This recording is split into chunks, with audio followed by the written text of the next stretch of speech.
you know. And then when you have somebody who's actually good who comes along and somebody who actually wants to protect you, you're very like almost suspicious of it, you know. It's like he shouldn't be, you know, he should be the norm, not the exception. Black men who are willing to protect you should be the Bars, norm. I bars, felt that. I felt bars. that. It's another edition of the Mr. Black Show. Y'all already know what it is. I'm Mr. Black, and this is my show. Please subscribe, like, comment, and please, please, please hit that bell to get all the notifications and check out the other shows on the Job and Tips Network. My guests, Jay and Stable, man. Man, they over here doing black love on the YouTube channel, man. They be so cute. They be so in sync, man. Y'all cute, man. Man, I know Jay ever since he had the dreads. This man had like the long, long dreads. Man, next thing you know, I go on Facebook. I was just like, It was all yo, gone. he really cut his dreads. And that to me was like very monumental because, you know, shout out to all my queens out there. Y'all know about the hair journey. When y'all cut your hair, that always symbolize either y'all going through a bad breakup or just symbolize it's time for a change. The fact that Jay took to change his whole look, he looks great, man. The Thank next you, thing you man. know, Appreciate like that. Appreciate that people, 100.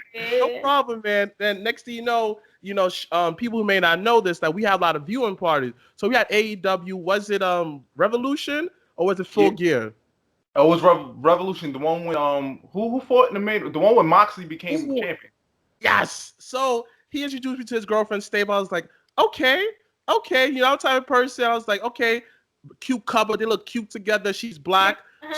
Amen to that. You know, and I was like, all right. I thought it was just like he was just gonna do his own, continue on his YouTube channel. And I was like, all right, didn't think nothing of it. Next thing you know, they're on YouTube together. I was just like, oh man, this is some real black love, man. Yeah, of Again, man, thank you for being on the show, man. course, Please, man. Thanks guys, for talk to me, having us.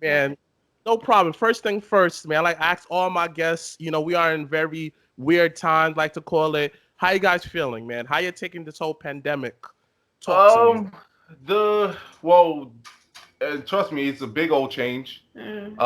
It was definitely one crazy adjustment from what we went from because we was around everybody, and then all of a sudden we couldn't be around anybody, Mm-hmm. and it was just a mess. I mean, good thing I had her with me to go along, go through this whole year. I Mm-hmm. mean, she's trust me, she's been one of the biggest blessings that I've ever had, during this whole entire year, getting me through it, the rough times, everything. Mm-hmm. It was just tough, but we was able to pull through it. Yeah. Yeah. I think what's funny about our relationship is that with everybody going through so much in 2020 and how rough it's been for everybody, you know, for us, like meeting each other this year and, you know, really having that time to build our relationship and connect, it's kind of it's kind of a blessing that through all the rough times everybody's having, that we were so blessed to be able to find each other and use this isolation time to really get to know each other and to really have good conversations. And with all the controversial things that go on, you know, you really know more about your partner and what they think and what their beliefs are. So even though it's been rough, it's really been good for like our relationship, you know, to really get to know each other on a deeper level. That was Yeah. my next question. Like, how did the pandemic help your relationship? Because usually before the pandemic is usually we do the typical stuff when getting to know somebody. We go out on a million dates and stuff like that. We Mm-hmm. hang out. But the pandemic, especially living in New York, we couldn't do nothing. We was locked down from Hmm. March all the way until how long was it locked down for? It felt I like I don't forever. even I don't even We know. started phasing out, I think, in Yeah. July, right? I think So that's when Yeah. things started it kind of was July. It was slow July. That's when down. someone. So for argument's sake, let's just say July. Mm-hmm. So due to the very unique situations, you mentioned that it really helped your relationship because y'all was forced to talk. Mm-hmm. So what was your mindset when the pandemic first happened as a couple compared to now? Well, when everything first happened, I mean, we saw each other the day before, like the lockdown, when it was announced. We saw each other that day, Mm-hmm. and it was just like, okay. we hung out and we did all that. We was just having fun that night, and then like we didn't see each other for like a good few weeks. Yeah. And then we were just on the phone constantly, video calling. I mean, it definitely helped us get through it. Like just constantly talking to each other every day and just communicating and just doing virtual dates. Yeah, Doing that's what virtual I was dates. gonna say. Like, you really get creative. Mm-hmm. You know, you really see, Tell and me. it shows you that there's no excuse. Mm-hmm. You know, if you and somebody else really want to be together, no matter what, you're gonna make it work. Mm-hmm. So even if we couldn't physically see each other, we was going on video dates. We was dressing up as if it was an actual Getting the button date. down out and everything. I'm gonna get to dress out exactly. But- We would light the candles and on either side, both order food. And yeah, just have a great virtual date. Bro, let me tell you this. I even broke out the fireplace from YouTube. Yeah. Oh, you get your, yeah. Yo, We broke out the fireplace I know you. on the YouTube video. It was like 10-hour long, and then I had a ring light, and then I positioned my phone on the ring light, and then boom, I had this mean fireplace set up, and then she like it actually did look good. I'm not even gonna hold you. I didn't really see the full effect until she took a picture of it and sent it to me, because like I wasn't really concentrating on my camera. I was concentrating on looking at her. So she was seeing the full effect. She was like, "Yeah, you really went all out," and I didn't really see it until she sent me the picture, and I was like, "Oh snap! It really did look hard." But So let's definitely expand upon that. How was it? Like, what's the biggest difference from going on a virtual date to an actual date? Don't give me like the obvious reasons. What was like different, the comparison? What's the pros going on a virtual date and what's the cons? I mean, well, the pros of given the circumstances of whatever was going on was that I was able to see her. Talking on the phone and texting is one thing, but I was actually able to see her, and like it was so many days that just went by, and it was just like I just want to see her face, like I just want to see her, and it was just when I remember when we did that day, it was just like, oh my gosh. Man, it's been so long. Like, I just really just want to be with you right now. Yeah. I think also one of the pros from a woman's perspective is you learn whether he's really there for you, like your personality, or whether he's there for you, like physically. Because there's a lot of guys out there that if you can't have that physical connection or touch or what have you, or wherever it may lead to, they kind of, fall off or they move back. But I think one of the other pros was that I really learned that he was really here for me mentally and emotionally, as opposed to all the other things that some people are after. But one of the cons was definitely like in the beginning. The cons was I wasn't next to her like this. I think also though, in the beginning, when you're first dating somebody, you don't have that, like, you have that connection, but you're not really so much a part of each other's like life and actual routine yet. And so sometimes that distance can make you kind of, I don't want to say forget, but like you're distancing yourself from that person. And you kind of go days without seeing that person, and so you just get used to doing your own thing, and I'll talk to you when I have the chance, or we'll text when you have the chance, and so I think that also kind of is one of the cons about it. Yeah. But then after a while, when you see that person again, you like, oh yeah. Oh, yeah. It's like, yeah. I remember it was like that. It was, what was it? It came to a point where it was just like, I'm not even gonna hold you.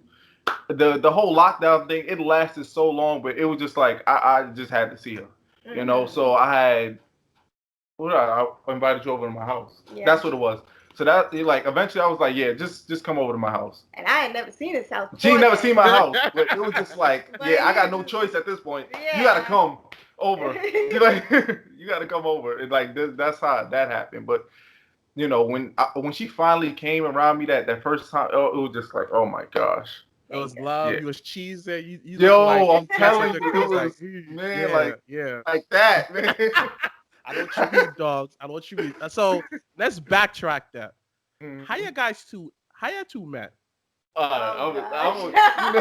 For time purposes, I'm gonna have her. Because we always alternate when we tell this story. Yeah. Because sometimes he misses details, sometimes I miss details. So I'm gonna give him the streamlined version. Yeah, she'll give all the details within the short span of time. Yeah. Long story short, he was a engineer at this radio station, and I had been invited to substitute for another DJ because I'm a DJ. Oh, so, wow. Yeah. So their DJ had canceled, and they asked me to come in and substitute. And they liked me, so they asked me to come on, and I was working there on Mondays. He was working on Thursdays. So even though we was working at the same place, we never met each other. Until one day I came in and did a good job, and somebody said, "Can you come in on a Thursday, please? Because I really want you to DJ my show." Anyway, came in on Thursday, walked in. And I'm just thinking it's gonna be a regular day. I shake his hand, and I don't want to sound like I'm bragging or anything. Well, before you say that, I did add her on IG, and he did add me on IG. I did try to say something just to test the waters. Yeah, you said, hey, but not to brag or anything. But I came in, and I just realized he was staring at me, and I'm like, not like a side glance. I mean, just looking. And we're on opposite sides of the room, and I'm just like, when you can feel somebody's eyes on you? And I'm just like, I don't know what to say. I don't know what to do. Anyway, we made eye contact a couple of times. We had a break during the show, and we spoke, and he was really kind of quiet, really kind of shy at first. Me, I was quiet. That's the first. He liked you. You could tell when a man's quiet and go against his usual nature, he likes you. Trust me. I was like, okay, well then, and somebody else saw the connection, was like, you guys could really whatever, and because he was so quiet, I was like, I don't really think he likes me. And I just told him, I was like, I don't think he likes me. Anyway, it's time to leave. He's walking ahead of me, and he's pretending to be on his phone. I'll pretend like I was on the gram or something. He pretended and then like, because I'm trying to walk out with her, like low key. Yeah, because I'm stopping and I'm talking, I'm networking, and he's on his way out the door, but he's walking really slow. Yeah, I'm pretending like I was texting somebody. Finally, I catch up to him. We have a small conversation. He, puts me in. I call my Uber. I go home, and I waited for her when she waited for me to get my ride. I went into my Uber, out there and then after I left,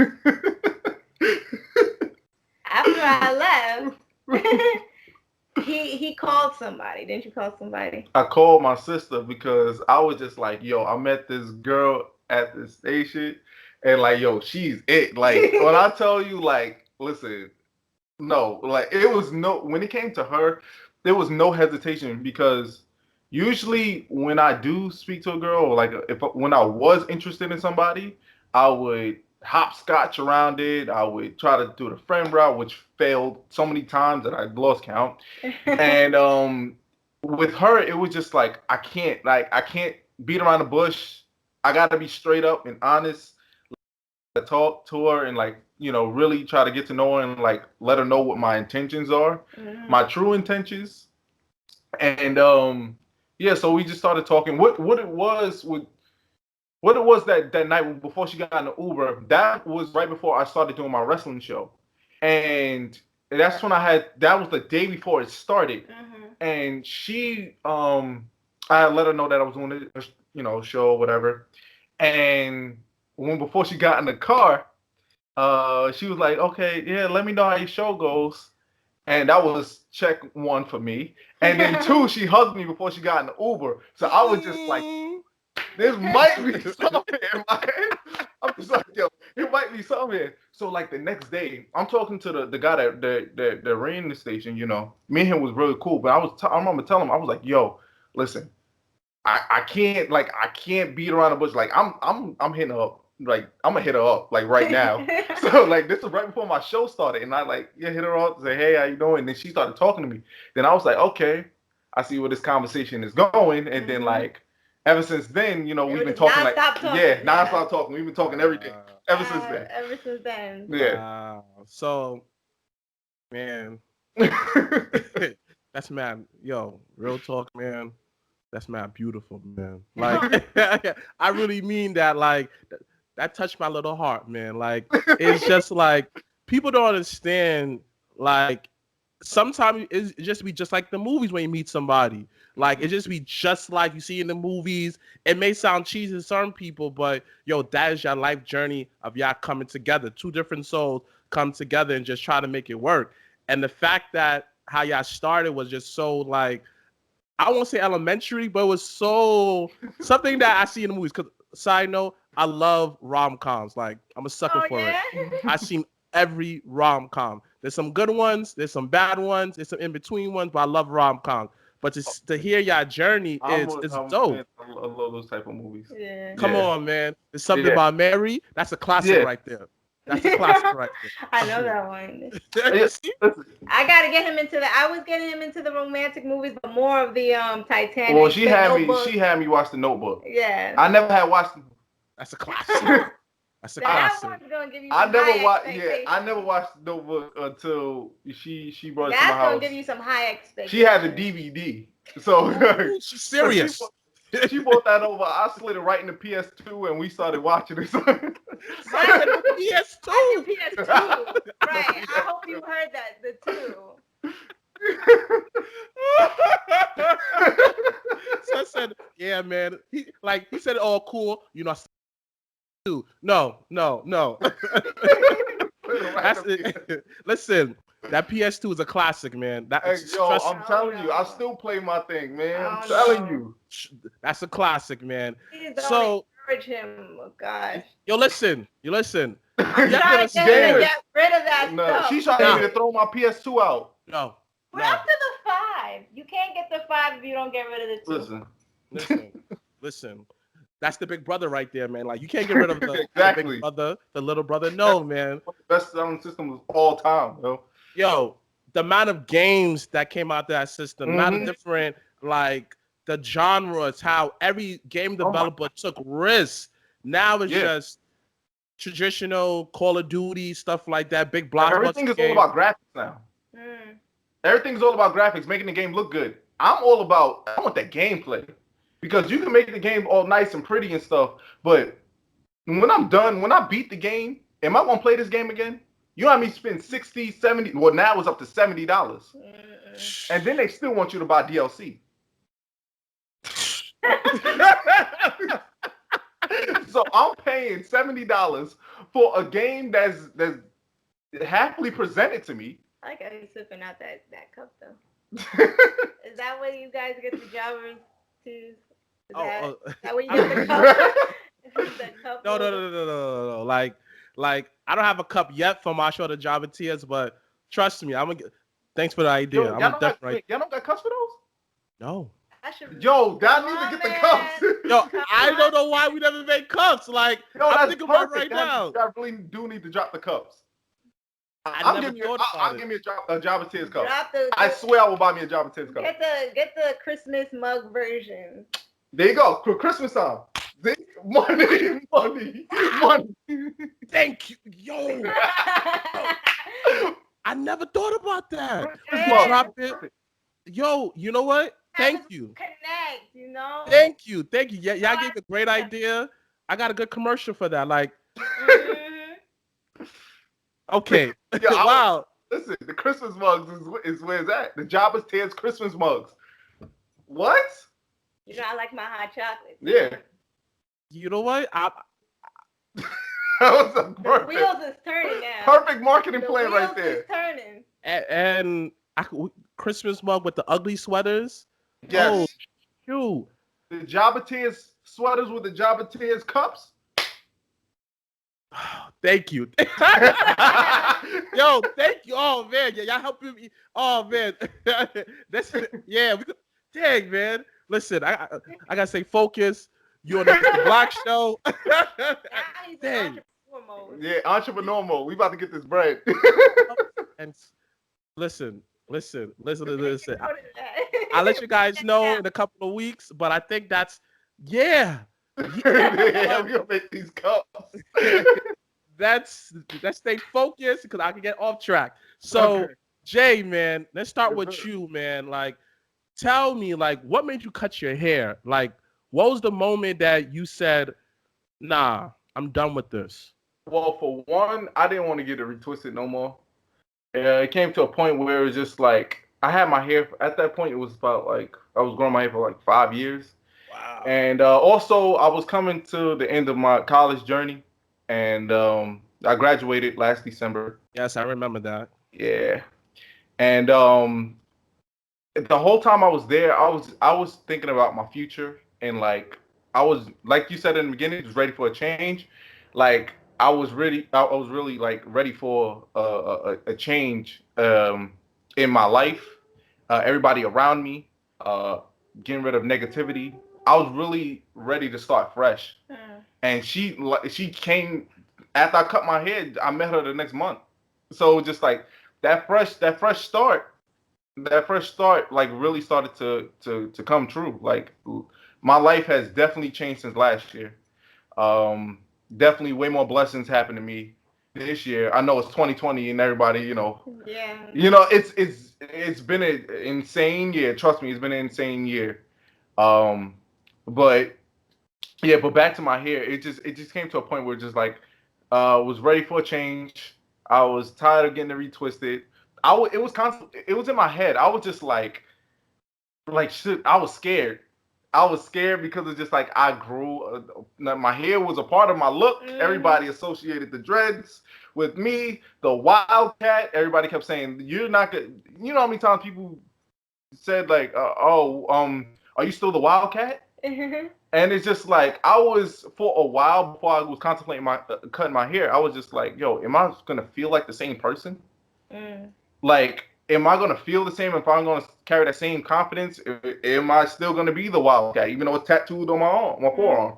Like, Wow. all that really came, like all that was in my head until it was just like, you know what, I'm gonna do this, and whatever happens, happens.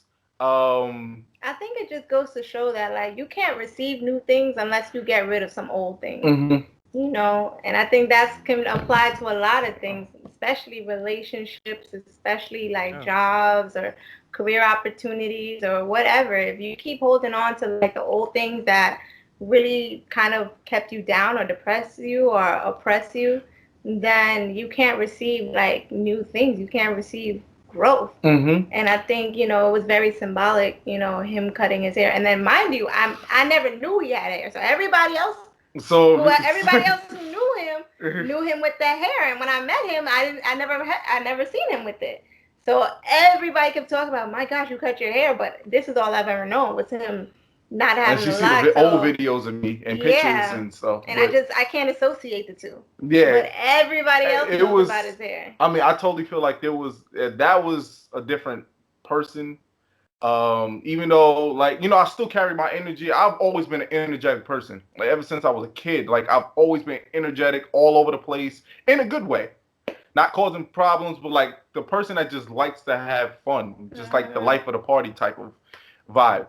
And yeah, so my hair, just going back to that, I was scared, but then I just took that risk, and it was just like, you know what? Even though I felt like for a while I hid behind my hair. It came to a point in my hair. It came to a point in my head where I was just like, you know what? My hair doesn't define me. The person, Before you continue, go back to like you let your hair define you. Like describe that moment in time that you let your hair define. Like for the viewers, like break that down. It's just the look, like the wildcat. I label myself a free spirited guy. So like dreads is like, people look at dreads as like being this free flowing hairstyle, and it's just I was a person that just loved to do whatever I wanted to do. Like I was, how can I say this? A free spirit, and like how can I say defining me? I just felt like it was my look. I know exactly what you're Yeah, saying. I felt like it was my look. Everybody looked at me as the guy with the dreads. And remember, when you have locks, you have them for a long time. Mm-hmm. So I've personally been growing mine for 13 years.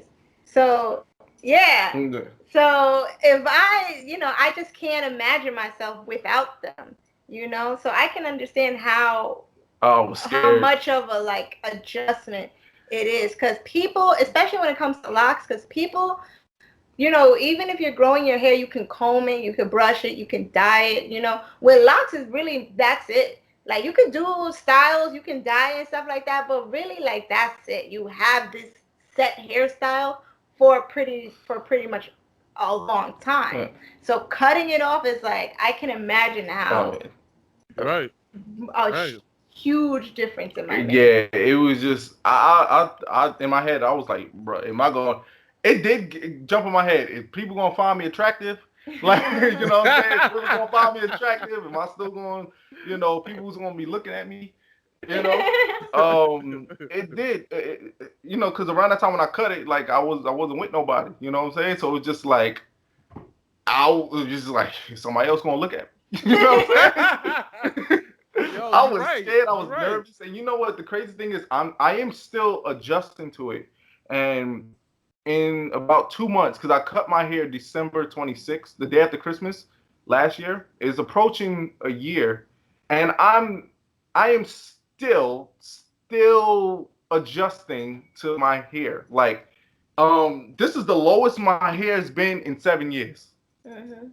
This is the lowest. Like, I cut it last week, Yeah. a couple days ago, and it like this was the lowest. So it was just like I'm really finally embracing it, because when I first cut it, I still had some hair at the top, Yeah, I remember. and I was Yeah. sponging it, and it was Yeah. just like, That's So I said, fine. and okay. I was sponging it, and it was just like I still had some form of hair there, and it's just Mm. like it really took me a while to really adjust to this look. Like, But I think it's yeah, suiting you. like before, like I mean, I still wear hats a lot, but when I first cut it, like I always kept a hat on. Like Wow. I really had to grow into this look, because Wow. those dreads was a part of me. They Hmm. were a part of me, and I did feel like a part of me was lost with those dreads, but in a good way, because I felt like I said, those dreads kind of held back my confidence in a way, because I hid behind them, Hmm. and I felt Mm. like I wasn't gonna appeal to, like, my content, yeah, my content, people watching me, people out in the street. It's just like, is that really going? Am I really gonna hit the Still be same? the You know what same, I'm saying? yeah. Am I really gonna hit the same? I think that's actually the first video I saw from you too, because when I learned that he did YouTube, the first video I saw was a vlog of you cutting your hair, because everybody kept saying, Jay used to have hair, and so that was the Yeah. first video I seen of him, Yeah. and that was Wow. an interesting vlog. I mean, Jay, man, from a standpoint of me, watching you, knowing you throughout the years, man, I have to say, you are two different people. Like, when you had the dreads, I felt like, hindsight being 2020, you was just still finding yourself. Now, Mhm. without the dreads, is seeing you on Sunday. Was it Sunday? It was Sunday. Yeah, Seeing you Sunday. on Mhm. Sunday is your energy is different. I Mhm. feel like your Rubik's crew was kind of all over the place, but now it Hmm. feels like you are getting more of your colors together. Like, Hmm. before, it was just like you had some red, some blue on one side, but now Hmm. it's all red, all blue, all yellow. Hmm. And Yeah. watching a young man doing his thing and taking that big leap of cutting his hair and becoming the person he is. And like you said, it's an adjustment, like, and you said new beginnings. You graduate college, you did your thing, you end up finding Stable, you end up expanding your YouTube show. And to who you are today, your energy is different. You're more mature. The way you talk, the way you carry yourself is a lot more confident. Before, it was just like, yeah, yeah, yeah. But now he's looking like, yeah. You feel me? Nah, I So, get exactly. I That appreciate bass that. in your no I, voice. problem, man. Like, I'm a type of person, like, me. I'll give people flowers while they're alive, because it's yeah. important. Just say, yo, like, Jay, just keep doing your thing, man. Like, if no one else tell you this for the day, man, you're dope, man. Keep on doing your thing, man. And don't let anyone tell you anything differently, man. You're Appreciate awesome. You're dope, man. Like, appreciate that. man, I, dang, I I got more questions. Yo, I like listen, I always appreciated your support. And like you said, like you're the type of guy to give flowers to people when they're alive. Like me and you are the same way in that because I don't mind I don't get what the beef is with people. A lot of people these days, they don't like to give credit to other people that's around them. Mm. They rather give credit to people who already have millions of views, millions of followers. Before your person that you claim, the person that you claim you close with, Mm. they won't even give them a minute of their time. They will they will see that the person is making content, and this is not necessarily talking about me because like I that could be a whole nother video. But like example, it's like people will not give 2 minutes of their time to somebody that they know that's trying to make it, but they will give about 20 minutes to a celebrity video, to a YouTube video, and stuff like don't even share, don't even subscribe, don't none of that. True. You're right. You're right. I'm one of those people. Like I honestly like I love helping the people that's around me. Like genuinely, I love being fans of other people. Like I don't get what the theory is of people feeling like they can't be fans of other people, especially the ones that's around them. And it's just like I help push the people around me. My intro song, the new intro that I made to not my YouTube videos. Mm-hmm. That's my boy, rapping. That intro I shot by myself. It was one day I got up and I literally shot it on my phone and this tripod and selfie sticks that I had. I shot it myself. I had the idea in my head of what I wanted to do, but I took my boy's song and I put it on there. So it's just like if my videos ever pop, if it ever goes far, somebody that's around me is gonna get credit too. Somebody, my boy Kenny, my brother, I call him my brother. Okay, that's my brother. His music needs to be heard. So my thing is like this. You know what? I'm not like all this free music that I be using on my videos and stuff.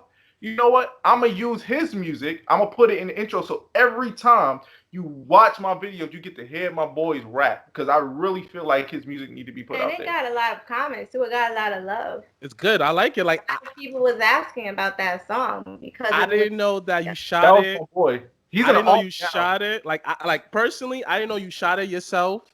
I didn't know that was your boy. I just thought that was a dude you found on SoundCloud. I was like, this is dope. I like it. Yo, dang man, that's hella dope. Like Yeah. now Stable man, you mentioned that you're a DJ. Like, first question, what's your DJ name and what made you get into DJing? And I'll ask you a third question once you answer those. I don't want to answer too much questions to you, but two at a time, you know. So Okay. how you got started and what's your And- DJ name? Okay, so my DJ name is just my name, DJ Sable. That's it. Oh wow. And That's mad. yeah, That's mad just DJ anticlimactic. Sable. That's it. My Hey. name. I started getting into DJing because I wanted to actually learn how to produce, and somebody told me that actually a DJ had told me that the easiest way of learning how to produce is learning how to DJ because a lot of the skills kind of go the Intertwined. same. A lot of the skills are the same. So I was like, okay. So I learned. He was teaching me. I was working at H&M at the time, and H&M had a DJ on 42nd Street. And so every day after my shift was over, I would go meet with him at the DJ booth, and he would show me, and he would give me homework and tell me how to learn it. And I just fell in love with it. You know, I dabbled in producing, but DJing, I really fell in love with it. And I had a large catalog of music and just learning the skills. And when I did my first gig, just seeing just how much energy you give to the crowd and how much energy the crowd gives to you. Yeah, it's something that it's really like a high, kind of feeling. And something I had to keep on doing. So yeah, and I think it's now 2-3 years. Yeah, I think it's about 3 years now that I've been DJing. Wow, that's like I would never guess you as a DJ. Like, Yeah, not because I know. you're a girl, but it's But like you don't come up like all these years I know just have some kind of like I know a lot of male DJs. They just have like this extraness to them. The first time you meet them, they say, "Oh yeah, I'm a DJ." I go, They didn't ask you that, but okay, but Yeah. yeah. All right. I be like, I don't know what I'm gonna do with that information though, but yo, thanks to know, like, okay. And the fact that you're so humble about it, like, now I'm interested to hear some of your work. So my third question is, you being such a male dominant field, how do you stand out as a female? It's funny because it's a win-lose situation. When it comes to being a DJ and as a female, when you're telling people you're a DJ, I actually get, I think, a lot of gigs through that because a lot of venues believe, well, if we have a female DJ, it'll garner some more attention. Because when you have all venues having nothing but male DJs, it's kind of like, repetitive and the name doesn't really bring you out anymore. But when you can put a female on your, flyer, I guess, you know, people, they think people will come out to it. So I've gotten some gigs through that. On the flip side, though, I have been grossly like underpaid for a while, and this is a conversation we've had a couple of times, is knowing your value, and he has to really instill that to me because I've played places that they've wanted to. My first gig, they paid me $45 for 4 hours. They paid me, yeah. And it was my first gig ever, so I was just like, whatever, I'll take it. And I had to fight for that. So some venues I definitely had to fight for it. I've had venues that they want me to do 5-6 hours for $100, and I know DJs who getting paid $300, $400, $500, and they're like, well, we don't really know what you can do. So for also being a female, a lot of people don't think that you can really play or that you can really spin or that you can really transition. They think that you're just going to be like a cute girl in a mini skirt on the ones and twos who's just going to be taking pictures or what have you. But I've spent a lot of time and a lot of money learning how to DJ and learning how to play. So I'm at that stage now where I'm not accepting, this chump change anymore. I'm not accepting $100 to play 4 or 5. And he went with me to a gig not too long ago, and it's like you're on your feet. You lug your own equipment. Thank God he was there with me. We had to lug those speakers up 5 flights of stairs. There was no elevator. We had these big speakers we had to lug upstairs. You set up your own equipment. You tear down your own equipment. You're the first one there and sometimes the last one to leave. That definitely happens. You don't eat. You don't sit down. So and to do it for only $100 when I know people who like not to be, once again, not to brag or anything, who do have half the skills or half the.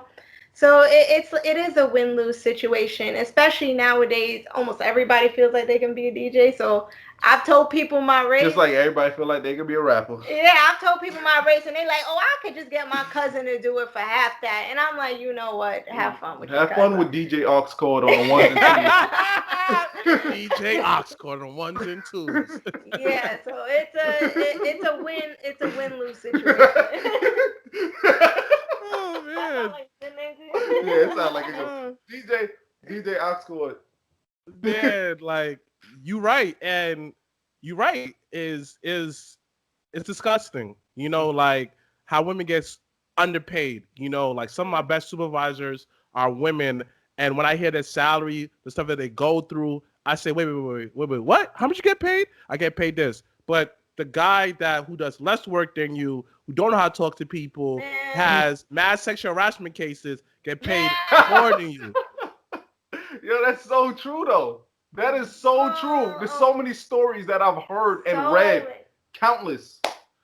Yo, and it's just, and I mean, I reach a point in my life where, like, I really prefer working with women because it's less ego.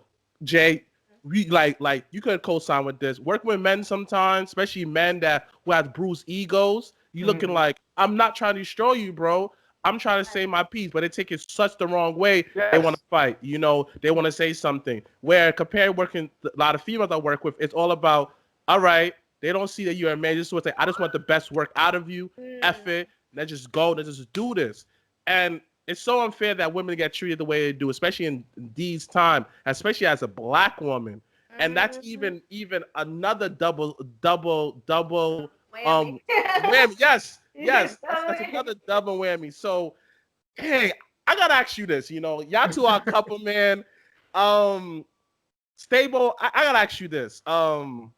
There's no knock to you, Jay. I know that you protect her, but as a black woman, do you ever feel that black women are not protected from us black men? Oh, definitely. Definitely. But I think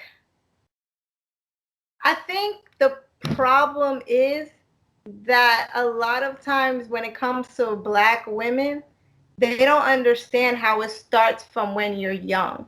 So when you're young and you're in school and people are picking on you for, your skin tone or your hair and stuff like that, which is all things that I've had personally been picked on, you already start developing like this harshness that like people are gonna attack you.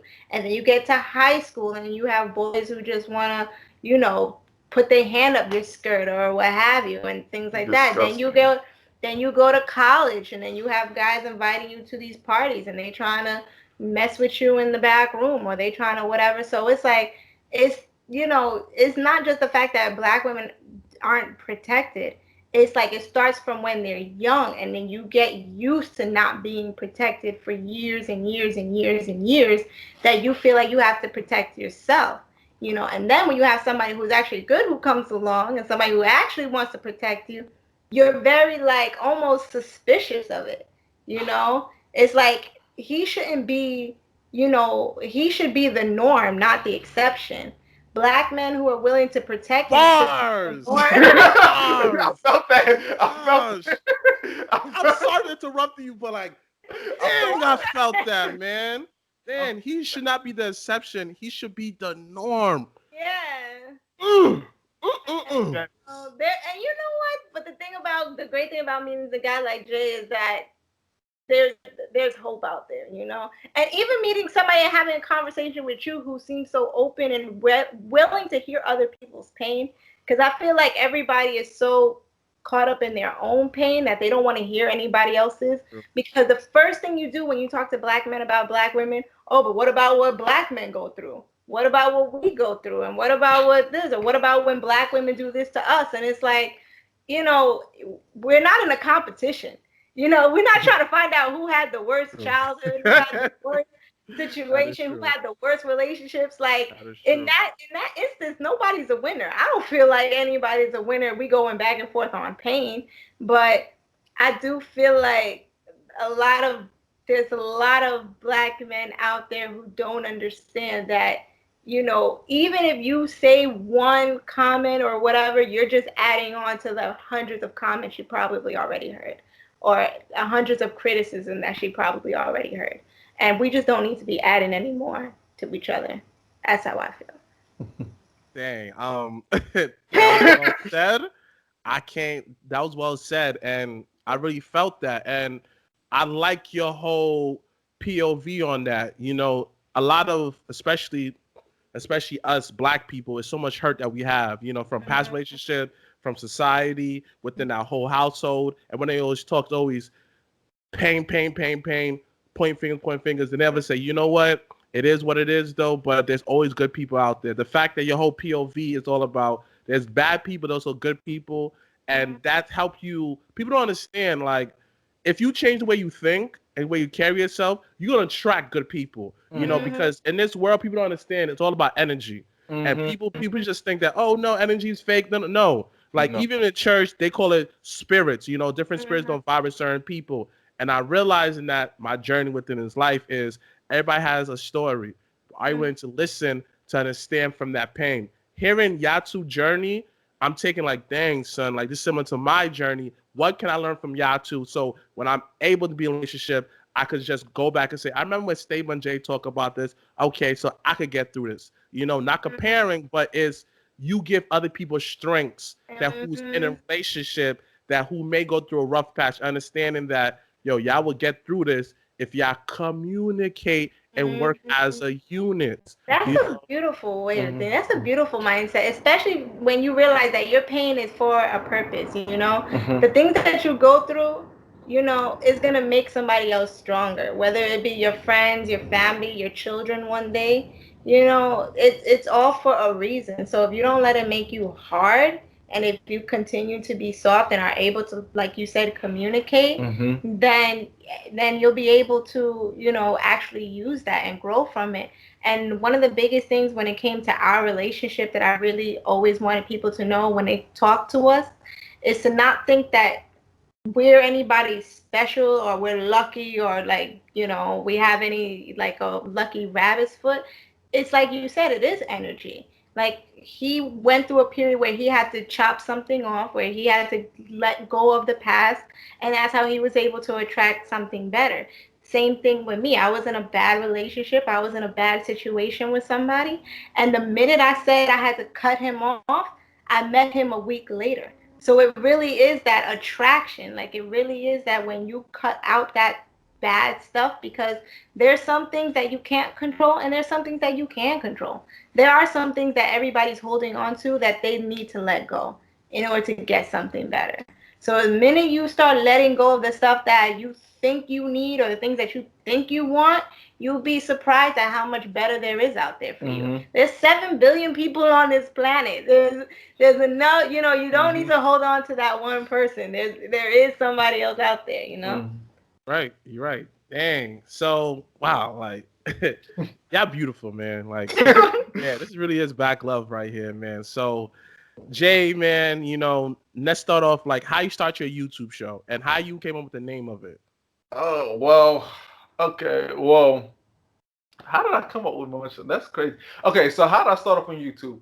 The crazy thing is if you look down, if you scroll down on the to the bare bottom of my YouTube, I actually have a cinnamon challenge video on there. That's when people was doing the cinnamon challenge, like if you scroll down there, yeah, and I look like this then. So this was pre-dreads, all that stuff. I think I was in high school. But anyway, you scroll down and you find that video. But when I first started, I doing reaction. I think I was doing reaction videos. I think either I was doing reaction videos on my phone, and then I started doing wrestling reviews. And crazy thing is, everybody sees me. Fun fact: everybody sees me do the whole Thug Usos thing. Like, yeah, Jimmy Thug, UJ Thug, Usos down, all that stuff. The third Uso, yeah, you the third Uso. It originated from one of my reviews.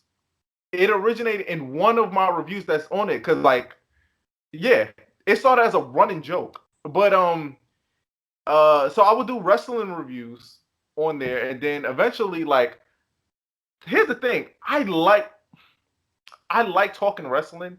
I like doing my Instagram videos better though. So then eventually the wrestling reviews, like I didn't really have as much fun doing it. So I was like, you know what? I'm gonna try to do food reviews because this guy Dame Drops, this popular celebrity I met last year in December. And y'all did the video together, right? Badlands Chugs. Yeah. Okay. I just started watching Badlands Chunks last year, but Dame Drops, I watched him for like mad long, like about like 5, 6, 7 years. Like I've been watching Dame Drops for so long, and it came to where I was like, you know what? Let me just try this. Let me try and do a food review. So the first video I did was a s'mores donut from Dunkin' Donuts. I seen that one. That was the very first review I did.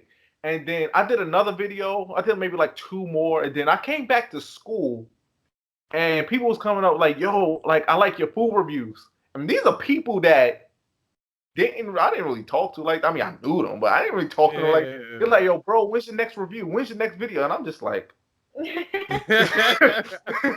I was just like, oh, you know what? Maybe we got something here. So that's when I just started doing it. And the Munch Time name, the crazy thing is, I think I came up with that on the fly. Because, you know, I used to say, like, even though I didn't really smoke weed like that, I would say, like, yo, I got the munchies. So, but Munch Time, so that's how I came in. It took you know how people usually say lunchtime, took munch for munchies and put it Munch Time, the snacks, you know. So that's how I came up with that. But it went from wrestling and reaction videos to the snack reviews, and then ever since I started doing the snack reviews, everybody they love seeing the videos. I love it, man. Like, yo, I love it, man. Like Like you ready? No, yo, when you do that, I get hyped. Like, oh yeah, I get hyped too. I ain't gonna front. You know, I'm a fan. I ain't gonna front. I was doing that when I was low. I can admit it now. I was a Roman Reigns hater. I couldn't stand Roman Reigns. I couldn't stand this man. I couldn't stand Roman Reigns. But then I had did it in one of the videos. Boom, boom, boom, boom, boom. But the thing is, before that, I was doing a whole bunch of random stuff to try to figure out my intro. I was trying to find it for a while. Like if you go down my earlier ones, you see me throwing kicks and all that. You see me throwing kicks. I'm doing all that. Just like, what am I doing? So then the Roman Reigns thing, boom. The crazy thing is, there's so many wrestling things that I do in my videos that a lot of people don't even really catch. No, like the off the rip I got from somebody else. But the Superman punch obviously is Roman. It's going down, baby. Kofi. The bong, that's The Rock. Straight Fire 5, obviously that's Becky Lynch. So it's like so many different wrestling Easter eggs that's in there. There's a lot of people don't even. I'm gonna start paying attention more often. Like I just thought that. All right, well, this is what he does. I didn't relate to wrestling. Wow, man. I gotta admit, man. Yeah, like watching you. Like I forgot where I got that from, though. No, the off the rip. People used to say off the rip, but off the month. It was just one day I just added it. I just added it. And whatever. And then a lot of people started catching on that off the rip, off the muscle. So like, but man, listen, man, I love your reviews, man. Like I said, I always send you stuff because I'm looking like, man, this is cool, man. Let me send it to Jay because I know he's gonna test it out eventually, man. And I'll be like, I like to have fun. I'm telling you, like this. No shade to other YouTubers that do this, but there's people that they literally just open a snack, eat it. Yeah, it's good. It's bad. It's like, bro, I'm not trying to bring real me in. Take me for a journey. I want an experience. I want to experience this with you. I'm not gonna experience this with you if you just open it and just. And you know what I like though? I like the fact that he like really embodies all the things that he does. Like he doesn't do anything halfway. He goes in 100%. Yeah. You know, with everything. That's why on our TikTok he's called the Snack King. You know, because that's how people start knowing. Well, you gotta do the snack reviews. He's the Snack King. Yeah, and like, yeah, it's crazy, man. Just working with Doritos and stuff this year. That joint was crazy. I don't know if you didn't see the Doritos thing. No, I didn't get to see that. Yo, it was on. They aired the commercial. It was a contest, but they aired this contest for a month. They just stopped it, but it was one of the Food Wars videos that I did, comparing the Doritos Cool Ranch to the 7-Eleven version of Cool Ranch. Oh, I remember that video. Yeah, I think nothing of it. Like, they took a clip from there, and the lady, she sent me a message on YouTube. She's like, "Yeah, I work for the Doritos marketing team. I was wondering if we can use the video." I was like, "Yeah, yeah, okay, yeah." So I'll send it. I was send it to her. I was like, "Yo, babe, like some lady said that she worked for Doritos." I don't know. So she did the background check. I went into FBI mode. I was like, we're gonna find out if this is legit or not. And we found out that she was legit. And yeah, he was in that commercial. We was waiting for that. Yeah, we was waiting. We was waiting for a minute, but it was only for social media. It was a social media contest that they was running for quarantine, of course, like people at home eating their Doritos, crazy videos that you have, and. Yeah, so that just working with Doritos, working with Badlands Chugs earlier this year. Did a lot of good collabs. Badlands Chugs.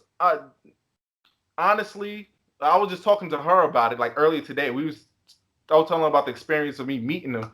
But Badlands Chugs specifically, one of the nicest human beings I've ever met in my life. I felt the energy. Yeah, like the guy that you see on. I'm not lying. The day we did our video. We filmed that video, but we hung out for maybe about 2.5 hours afterwards in his car in that Taco Bell parking lot. We were just saying chilling until the sun went down. So how y'all two even like two things I'm gonna say. First things first, you be low key be tricking me sometimes. Could be eating, you be like, closing your eyes. I'm like, oh, I know it's good. He said.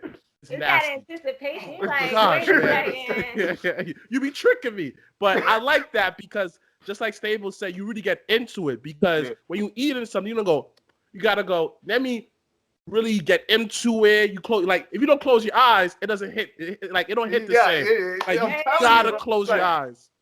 I like to, them snacks. I'm a snack head. You know what I'm saying? Like I'm a snack. I love.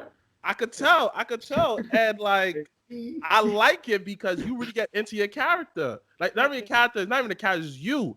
And the fact that you go so deep into it, it could be good, it could be bad, but you say your actual opinion. You said, I remember you review Twix s'mores, and you said it was cool, and you broke it down, and I was just like, man, chocolate coming through. Man, yeah. I was like, man, he's probably You should gassing see, it, like, man. when he's about to shoot a video, because I've been lucky enough to be in a couple of the videos, and right before like the camera goes on, like he's really like getting pumped, like he's psyching himself up, like he's really. I gotta get in. I gotta get in because this is like, he's bro. practicing. Then when he hit that clap, hey, there's a clap. There's a clap that I do in this guy. It's just what's up, people? You can see that time. Boom, boom, boom, boom, boom. And then it's like he does it, like he really throws himself into that character, and it's like becomes very contagious. And you know, he is loud in that car. Yeah, he filmed like that light car, it up.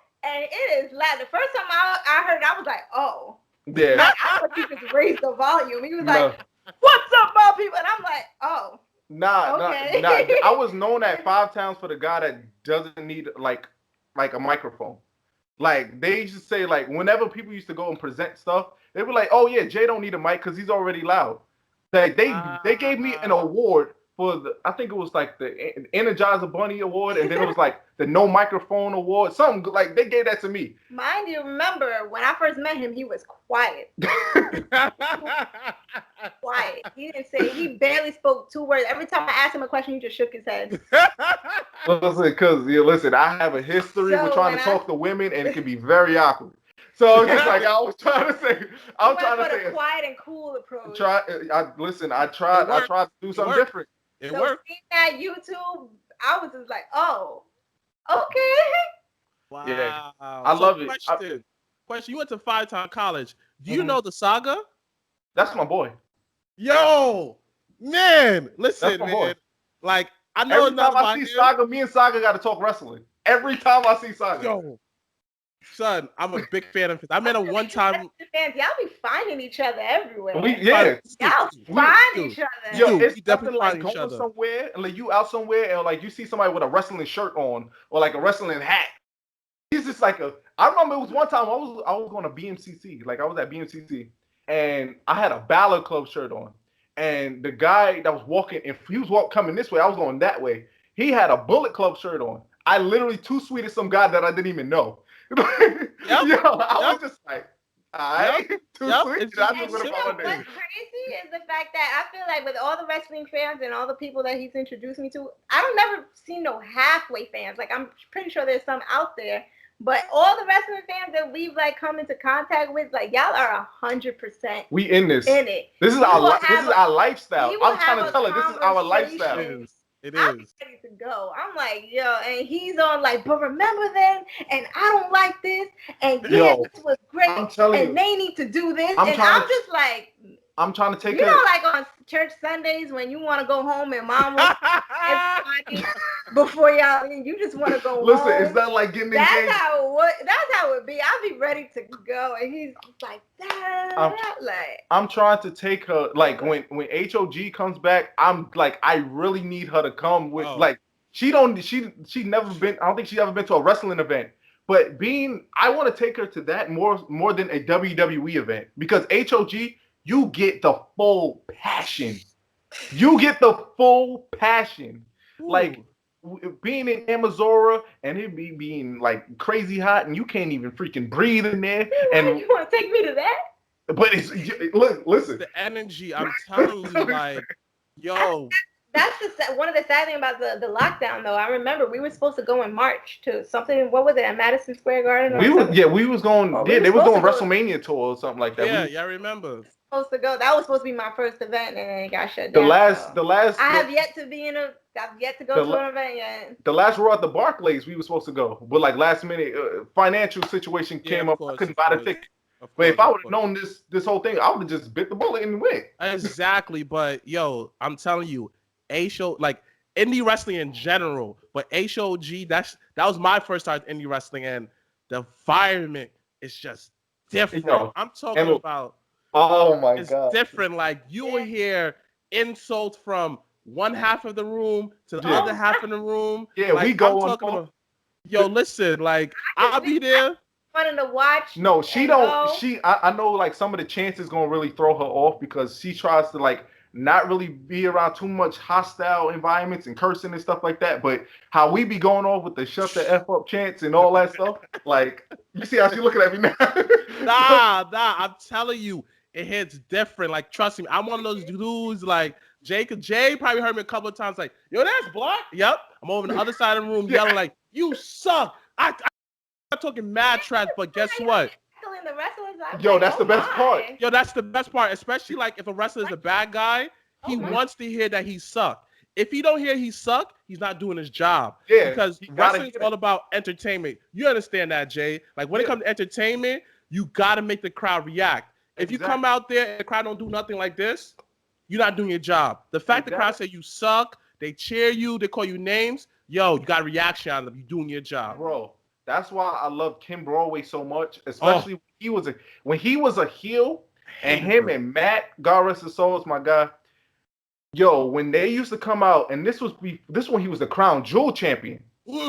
And yo, that I still to this day say that Ken Broadway is the greatest Crown Jewel champion in HOG history. All the champions that they had is cool, that they got some people that's wrestled around the world, that's been in WWE and New Japan and all these places, but it's just like Ken was homegrown, and that boy knew what it was to be a heel. When he used to come out there, and it used to be nuclear heat in the Elks Lodge. I remember that. And he used to come out, he used to tell everybody how broke they was, how you on food stamps and all that stuff. Yep. And I used to be like, yo, this guy's amazing. Yes. Why he's insulting? I was just like, yeah, tell me more. Yes, I'm broke. Yes, I'm broke. Yeah, I'm on food stamps. Thank you, Ken Broadway. It's like, yo, I remember it was. I went to another event. I think you was there. It was it wasn't an HOG event, but I remember Wilkins. He would just go. Your brother. He was going off and to this heel. He was like, yeah, you know what? Yeah, take this loving. Take this loving.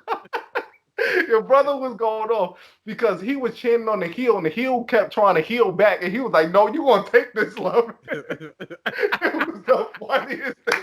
He was like, no, you're going to take this love. You're going to take this love. No, you're going to take this love.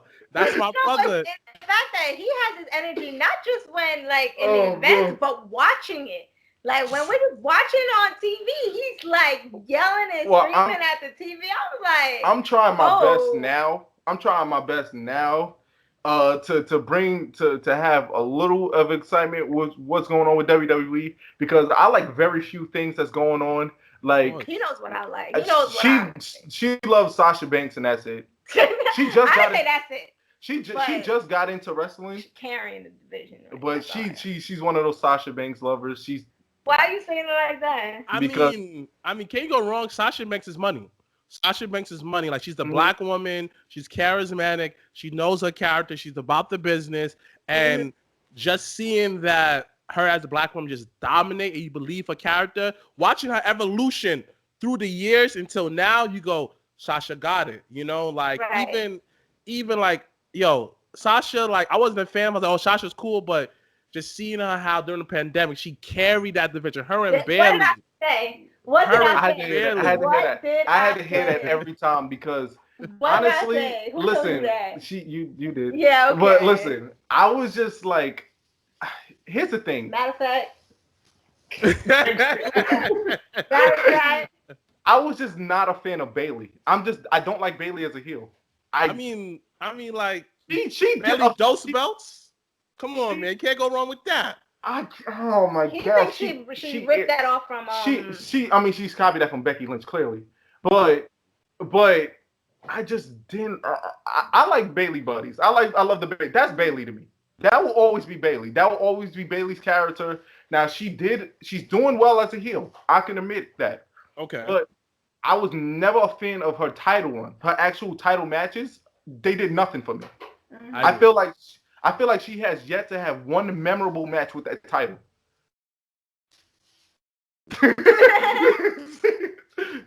See, but Wow. the thing is, the person that helped carry that title reign was Sasha Banks. It was the same thing with Jericho carrying Kevin Owens during his Universal title run. You know how I feel about Kevin Owens. Yeah, wow. Yeah, dang. I feel about Kevin. See, she doesn't have not one memorable title match with that belt. And I'm telling you, and it's just like everybody was just like, "Yo, I love Bayley. She's this, she's that." I'm just like, bro. Every time she has a match, a title match, it's just like, what did she do? Like the match wasn't that. It was okay. It was nothing to jump off the wall. You know, I just feel like when Sasha finally gets that belt, then yeah, she's gonna get. God, I'm please, just saying, let her just give her the keep belt. it. She needs to. Because I'm sick and tired of. You know how I feel about these submissions that she just keep tapping out to. People want her and Bayley at WrestleMania. I was talking to her. I was like, I didn't even want that match at WrestleMania. I feel like WWE blew that match. They blew the opportunity so many times. One, I saw it take over Brooklyn. I was there in Brooklyn, and I experienced it. That I was watching grown men cry. That match was beautiful. I told you. That match was. It was an art. It was Chef's kiss. It was, yeah. You see? Yes, it was an art, and they didn't like fight like girls. They fought like people who had a hatred for each other. And that's one thing I noticed about like a lot of women who fight at WWE. They fight like girls. Like real women in the street don't fight like this. That's true. They fight like they want to knock each other heads. Like you watch UFC, they want to knock each other heads off, like make it more believable. And Sasha Banks and Bayley, like that match is wow. Dang, that match was beautiful, dogs. Dang, man. I gotta rewatch that later. And people are they were so hard on this match with Sasha and Bayley on the main roster. First of all, you're not gonna get that NXT because one, you're under Vince McMahon. He's not gonna do that. Yeah. The stuff that they might can do a great women's match. No doubt in my mind, when they do this Hell in a Cell match, it's gonna be a great match. Of course. But will it be Brooklyn? I don't think so. Me personally, I don't think so. I feel like the story was better then. Yeah. I like Bayley being the underdog in the title match rather than Sasha Banks being the underdog for some reason. I feel like it just fits Bayley better. But I'm saying, do you think I could? You think I could start my see? He don't think I can do it. I'm trying. I just don't want her in the ring. For me personally, running the ropes at House of Glory and taking those flip bumps, and getting hit, chopped, all that stuff, I wouldn't want her to go through that. So I mean, like honestly, like I say go for it. Like if you really want to do it, just say like I'm a type of person like at least you could tell your kids and say I tried being wrestling. Right? Yeah, like it didn't work out, but at least I know that I tried. If it works out, it works out. If it don't, it don't. What's worse that can happen? You're not wrestling no more? Dang, went dark. Hold up. There we go. You hear me? I hear you, but it's still dark. Yeah, no, I had ring light had went off. There you go. There we go. Yeah, like yeah. So, but it's like the wrestling scene, and like it's very few things that I like about wrestling. The Hurt Business is probably the Hurt Business. Oh, MVP is my favorite wrestler today, like right now. Like MVP is. I don't care if he's out of his prime, he's old, he can't wrestle. He is my favorite guy. Like whenever he comes on that screen, it's like he got my attention. He's solid. He's a solid worker. The fact that this man has brought so many black wrestlers back on television and made them relevant. Like that man is great, and I've always been a fan of MVP. Even his first run when he was playing basketball with Matt Hardy. Yeah, I gotta watch that. Oh, you brought back memories. Like that was like the most underrated feud ever in SmackDown history. No one talks about that because I'm a little bit older than you.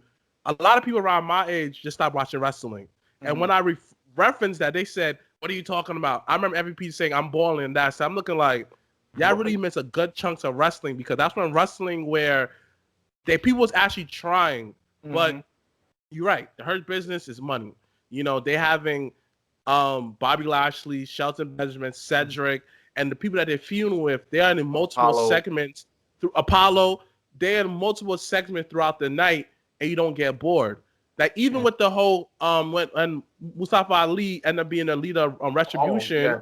Oh, I even love the it. whole like it made sense because they're about the money. They ain't backing down. They got beat up. So what? But they made it good because they made it believable. And the fact that, yo, you want to come with us? Yeah, yeah, you was hype. You stand up for them, and their face was just like, I was just like, oh, yeah. man. I was just like when I was into the story when everything was going on, and when MVP was like, "Are you with us? Are you with us?" and Mustafa was like, "All right." Then I was just like, "Oh snap!" I was on the phone. I was like, "Yo, Mustafa's with MVP." You know? He rolled out the ring. As soon as he rolled out the ring, I was like, "Oh, he's the hacker. He's the hacker is finally on TV." Like instantly go back to the hacker. It instantly clicked, man. Instantly goes back to the hacker. Man, But we could talk wrestling all day, bro. All day. yo, Trust me. You gonna trust me. side note, before we get off of that, I just got to say this. She's probably the only woman that I know that doesn't find Roman Reigns attractive and don't like him as a wrestler. At all.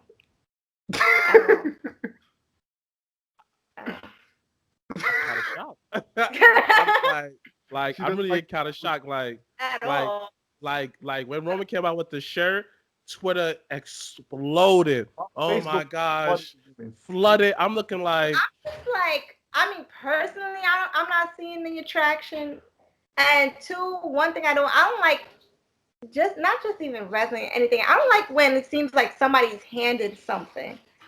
Like, I like to see people work for it. And the fact to see that man just come in, mind you, this is my first time seeing him on my screen. And I was like, the big dog is here. And he just picked it up off the floor or whatever, and then then ding ding ding, he's it. And I'm just like, Listen, she's a fan of the Lucha House Party. That's what she loves. She loves the Lucha House. She loves Lince Dorado. That's my boy. he nice. He nice. Yeah. Like it's just WWE just don't give him the run. Like I just watched them on 205 Live. Them three are hella talented, but like you said earlier, it's Vince's company, and Vince doesn't like you. You don't get the proper push. You know, a lot of people don't know like which one was part of the Lucha Dragons and NXT. Sin Cara and Kalisto. Kalisto, that was a great tag team. You know, NXT they killed I love it. that tag team. Right, they went into the main roster. The De La Soul that he pulled up off the ladder on Jimmy Uso. I think it was Jimmy. Yeah, I think it was Jimmy Uso that went through the table. No, it was a ladder. Like he did the flip, and I was just like, the ladder. Yo, dang, like talking wrestling with you, I gotta go back and watch that. I just sent to that spot like a week ago. Oh yeah. Yeah, I just sent to that. And nobody talks about that spot for some reason. Why? Like that one, like I don't know why. Like they skipped don't that. You think could have went wrong in that spot? Nothing. It was so clean. It clean. was clean. The transition, how you went over him, clean. I was just, you know what? I'm gonna watch this right after I finish watching AEW. The way that y'all talking, it was a great match. It was like I gotta go back. Like yo, I'm definitely gonna watch some wrestling clips, man. Like, man, let's start another topic off of wrestling because we talk wrestling all day. Yeah. We kind of did, but my fans are wrestling fans. Like if you bang with me, you love wrestling and everything else in between. But let's go back to the whole YouTube journey. What made you decide to go on YouTube with your girlfriend? Oh, that's a good question. That's a good. Well, I watch a lot of YouTube. I watch a whole bunch of different YouTubers, different types of videos. I watched a couple of videos. The first couple that got me into like watching was it was the Prince family and it was DR and Ken. But after a while, I stopped watching DR and Ken, so I started watching the Prince family. Well, they was D&B Nation around that time, Damien and Bianca.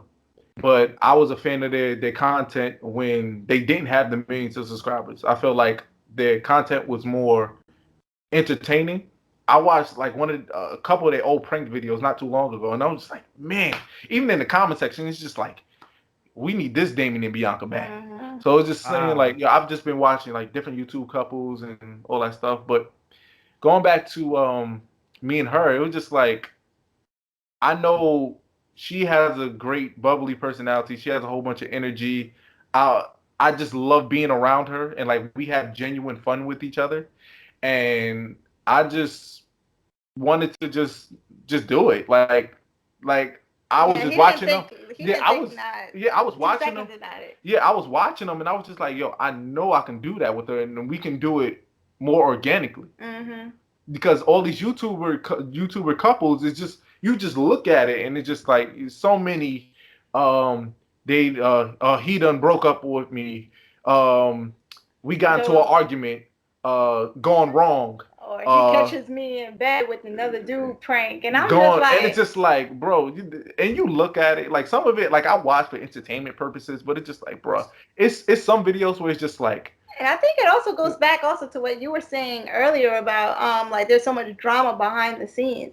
It's like when you know that a couple is not really like in love or like they don't really have and you that feel it, connection yeah. or whatever, and they're just doing it for the views Mm-hmm. or maybe they have all this money or they have all these views and stuff, but them as a core is not they that their relationship is just not the same, or you could see the effect, or somebody gets caught cheating, or they're always online going back and forth with each other. It's Yeah, like it's so messy. we It's just so didn't want to messy. do that. It's like so many YouTuber couples that we watch now. We just watch for like just to see what's going on, Yeah, and it's just like we have our couples that we watch, and it's just like, man, this is so like you can tell that they it's not in love with each other. You can toxic. tell that they just doing it just to like get the money up, or just because that they have a family, like they got to continue doing the videos to. Hmm. Uh, it's It's, with us. I just wanted everything to just be organic hmm. and real. Like whatever we do, like it's honestly it's not a front. Like the videos that we have done, it's just us in the car having fun with each other. The Hmm. vlog that we did, everything Yeah. just turned out way better than I thought. The punching thing, everybody talking about like how many takes did y'all have to do? Yes, Once. I gotta know that. It was one take. One It was take. one take. Because I watched this video so many times, and I'm not. I feel like being as transparent as possible. I feel like you're supposed to be your partner's number one fan. So I would watch his videos religiously, and I would be practicing it at home, trying to get it down. You know, And some people see that time, and like from down to the way that he says it, his head down and stuff like that. Off the rip, off the buckle. Like I would just watch it over and over and over again. you know, So when we did the first video, when I first was in the first what we did the baby food the challenge. baby food video. Yeah. Yeah, when we did that one, he started it, he did it, and I just threw myself in and I just did it. He didn't know I was doing it with him. Yeah, I didn't know. I didn't know she was doing it until I was editing. He was doing it, and I was like, hey, I know was it, so that let's much in do the it zone together. that I didn't realize that she did it until like I was editing. I was like, wait a minute, that was in sync. Yeah, I was just like, I really Whoa. I didn't even know. I We didn't swear, I plan didn't that. even know until I was editing that she did it with me. I was shocked because when I first seen that, I was like, this is hella dope. Of course, both of us on YouTube editing videos. I was just like, yo, I wonder how many takes they did that, man. People Probably like said I was capping when I said that. I was just like, No, no, I it just was watched his video that many times, yeah, and when he did it, I was just like, all right, I'm gonna throw myself into it, and then I yeah. just did it with him, and it yeah. was in sync. It was damn, I was man. just like that was in stereo, and it was just like I did it. I did my intros sometimes like with certain people that I've had in my videos, and They just sit there. yeah, they would either sit there or they would try to do it, or they would be really off sync, and like they would. But with her, it was just like everything was just it was in stereo, and I was just like, I was blown away. I had to play it over a couple times, especially when I put the sound effects in.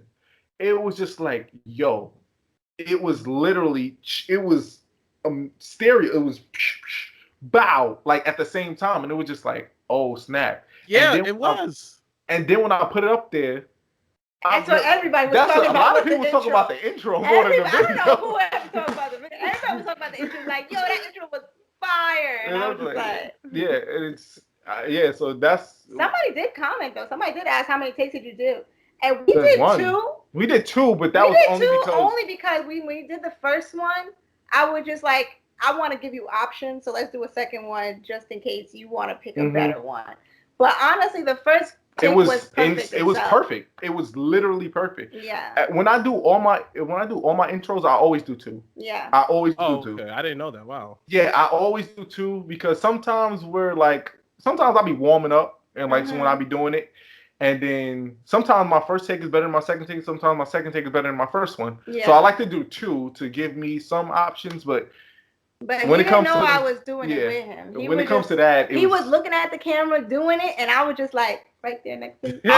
When I was editing, because I did everything I do all my filming and editing on my phone, and like so what app do you use? What app do you iMovie. use? I did. I'm telling you, I did my entire intro on my phone. Like I shot it on my phone, edited it on my phone. iMovie got some stuff. iMovie even got a green screen on there that a lot of people don't even. Yeah, like I can, like this your background. If you let's just say hypothetically, you probably put that in iMovie, you can give yourself a background. Yeah. iMovie got some stuff. People sleeping on that. That's a good free app. That's a good if you're an Apple user and like you can't afford Premiere and stuff because Premiere is the best editing software in my opinion. But if you can't afford that because it's pricey a month, iMovie if you got an Apple device, iMovie's where it's at. Yeah. I mean, cheap plug for shout out to iMovie. You know, shout out to them. You know, Apple. Also our video though. One thing when we started doing the videos together, one thing I really didn't want is I didn't want to take over his YouTube channel because he had the followers, he had the fans. People came there to see his snack reviews. Some people came for wrestling videos. Some people came for his vlogs, and I didn't want it to just be like now we're a couple video like who's this girl? Like I didn't want to be like the Yoko to his John. Like so I just wanted classic to like reference. I just wanted to ease into it, like you know, to see do a couple videos here and there and see what happens. We gotta do some more vlogs because I love vlogging. It's something that I want to do for me. Like honestly, I wish I could have did more vlogs in general. But especially with us being together and the stuff that we're gonna soon be doing together, hopefully we start taking trips soon. I would love to vlog that and like. And also, when we started our TikTok channel not too long ago. Yeah, we got TikTok. and I think it's really good, especially for content creators, to test the water to see what people like. Because we don't do like prank videos. Like I did like a little prank video on him where it was just like I pretended that it was like that he forgot our anniversary or something. And I was just like, hey, you know what day it is? And he was just like, what day is it? You know, it was but so many people liked it. Like we had so much, so many likes and so many comments on that.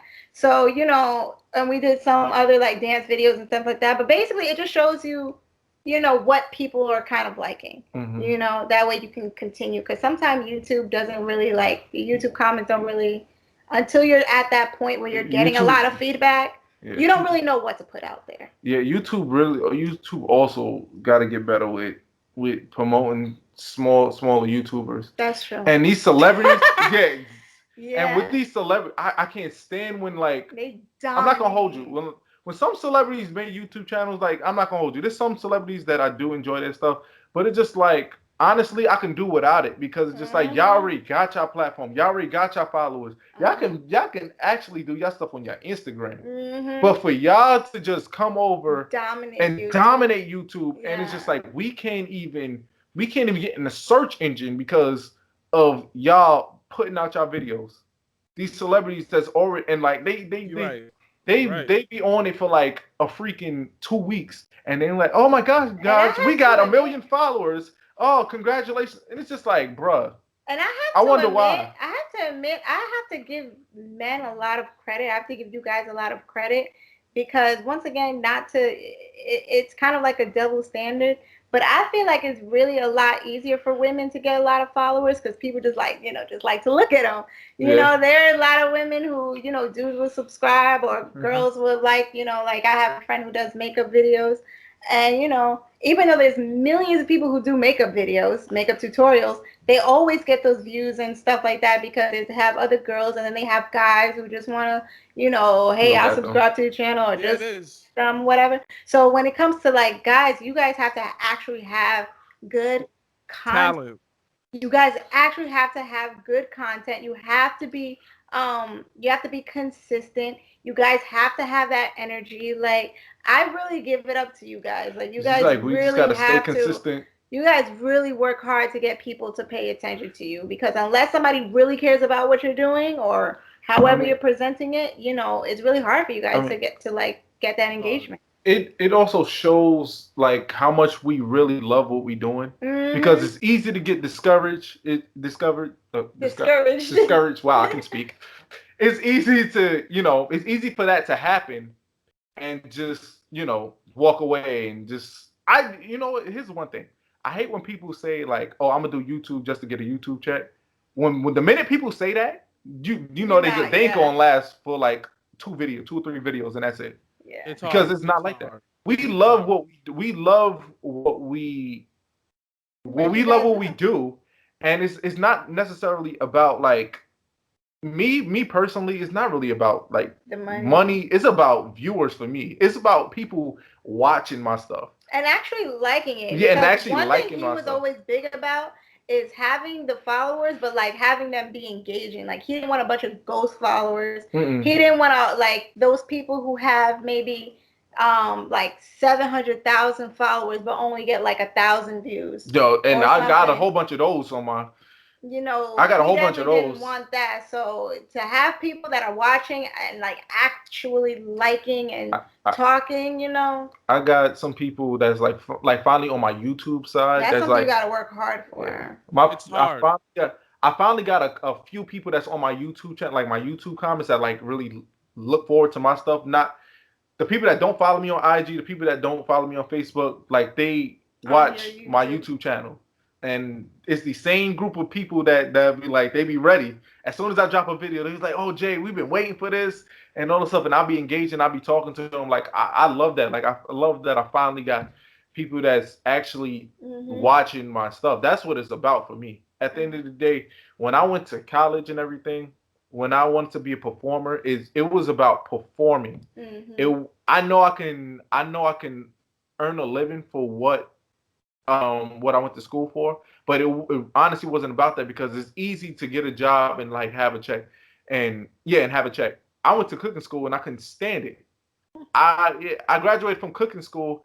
I can get a cooking job, but I can't stand it. It's easy just to like get a check. You know what I'm saying? You want to do. I want to do. Yeah, I want to love what I'm doing, regardless if I'm getting paid for it or not. Like, I had a blast at Five Towns, hosting and those those. are the people who take off though.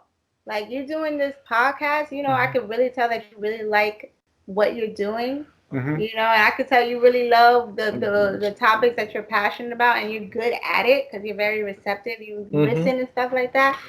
I can tell, like, you really love what you're doing, and those are the people who's going to, accomplish a lot.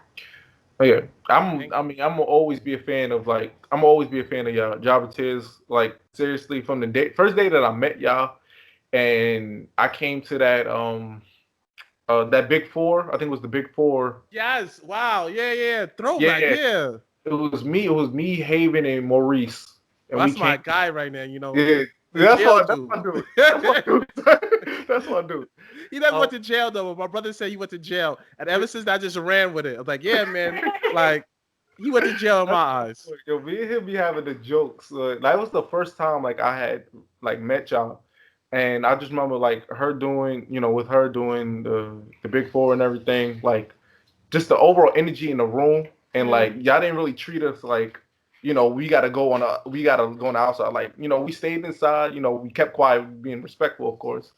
But it was just like, it wasn't like y'all was like, all right, y'all two dudes, y'all gotta go out, y'all gotta leave while y'all record. Like, I like that energy. Like, y'all was very inviting. And after the recording was over, I remember we all spoke, and it was just like, I just loved the energy that y'all had. And of course, over like the wrestling events, the viewing parties, we got closer. Social media brought us closer. Yeah. It was like, always been a fan of like the job it says for real. Thank you. And like just get the mugs, you know. just get the mugs. Just get the mugs. I definitely like after this recording, I'm definitely gonna hit up the group chat and I'm gonna say Jay and his girl, the Stable, definitely talk about the mug and ugly sweater. We got a graphic designer. Shout out to Kenya. I'm definitely all right. You get me all hyped, but like let's focus on this. Like all I gotta say is you're right. You know, you brought up a lot of great topics about being on YouTube and stuff like it's hard. And the one thing I'm learning to be on YouTube, especially me kind of branching off onto myself, is there's so many different people who doing the same exact thing as me. Just like Rihanna said this, I forgot where in a tweet, whatever. It's just like when you go to the store, you know, refer to Yatu and your YouTube channel too, is there's 500 different breads, but there's people who will go and buy the Pacific bread because they know and trust it. You know, trust me. Like I remember Wonder Bread, like that Wonder Bread store over there off before you hit the Ave. Too bad they closed it down. You know what I'm talking about? Yes, you walk over that block, it smell like bread, yo. Oh yes, and everybody who loved Wonder Bread, they went in there and bought bread because they was well trusted with that brand. Yeah. Just like with your show and my show is just like you. I feel the energy, you know, like your fans, your engagement, and you even got me. Like I don't watch no other food critics, but you and y'all. Like I'm looking like whatever. Like y'all be faking it, but with you, on point, man. I appreciate that. I gotta get back into a consistent, you know. I mean, honestly, I'm gonna be 100% stack. The reason why I've been on little mini break was because I do all my recordings on my phone, and my glass got a little crack over it. Not the actual phone, but like the glass that I put over it got a little crack over it. So it's like I can't really record. Like it comes up like foggy, blurry and foggy. So when I get a new glass to put over it, that's when I'm gonna start recording again.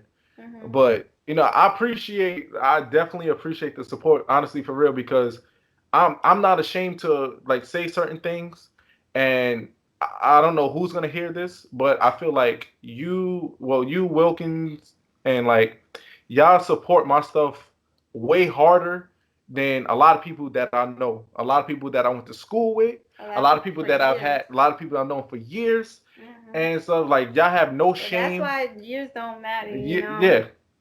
Y'all have no shame in like sharing my stuff. Like I really appreciate it, or like giving me ideas. Like I remember Wilkins giving me ideas, you giving me ideas, and it's just like I appreciate that. Like Black men supporting. Yeah, we just support each other. Like honestly, regardless, I don't know how far my stuff gonna go, but like trust me, I am one of those people that is going to remember the people who didn't support my stuff whenever something big happened, because that's something that always pissed me off.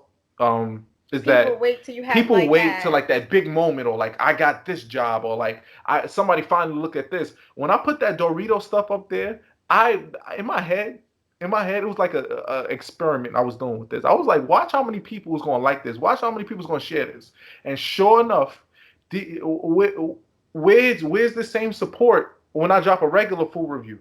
You know what I'm saying? Where's the like? Where's the share? Where's all this stuff at? But when I'm in a Doritos commercial. Oh, my bro's in a Doritos commercial. Like, right. Man. Oh, now bros. For us, the moment I realized that everybody came from the woodworks to congratulate us is when we had Leo Rush on the show. Man, everybody's like, yo, my God, y'all Leo Rush. Yo, y'all so dope. I'm looking like, we've been doing this for over 100 or something episodes. Not one of y'all came out support. And on top of that, until you see something big. And like, I know this quick story. There's one guy to talk to, right? This is like super behind closed doors. We was, F it. It's my show. We were supposed to work with some guy and he was supposed to get on a Vice network. And right.